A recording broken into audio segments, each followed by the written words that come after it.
करा म्हणतात आणि मग सिव्हिलला घेऊन जा म्हणतात दादा. कुठं? ते अकोल्याला मी कनेरगावचे सर. हां. तर ते चिराई हॉस्पिटलला म्हणतात पहिले बिल भरा म्हणतात आणि मग सिव्हिलला घेऊन जा म्हणतात. कोणतं चिराई हॉस्पिटल? अकोला. हां. अकोल्याला आहे मी, कनेरगावचा आहे नितीन हडगे. हां. हां, तर माझी मुलगी भरती आहे म्हणलं ना तुम्हाला इथं अकोल्याला. हां. तर ते हे करा म्हणतात, पहिले बिल भरा म्हणतात. कोण आहे? द्या त्याला फोन. संतोष बांगर. हॅलो.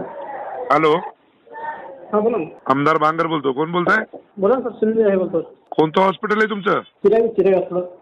अरे चिराई हॉस्पिटल आहे, पण मग अशा पद्धती या पद्धतीने करता का? त्या लोक पैसे नाही तर तुम्ही व्हेंटिलेटरवर घेत ना पेशंट.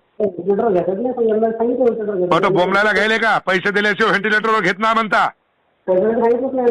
पेशंटला जर कमी जास्त जर झालं तर दवाखान्याला राख लावेल, तुमच्या ध्यानात ठेवा. काय पैशासाठी बोललो नाही म्हणता? त्याला म्हणाले की पहिले आधी तू 25,000 भरतो, तुला व्हेंटिलेटरवर घेतो. डॉक्टर आहेत का तुम्ही? खाती काय?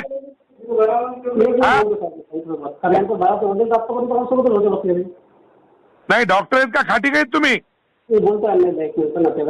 पेशंटला व्हेंटिलेटरवर घ्या. काही कमी जास्त जर झालं तर दवाखान्याची राख लावून टाकील, ध्यानात ठेवा. हा, ताबडतोब व्हेंटिलेटरवर घ्या पेशंटला. ते लेकरू त्याला निमोनिया झालाय आणि त्याला तुम्ही पैसा पायी फक्त तुम्ही त्याला व्हेंटिलेटरवर घेत ना.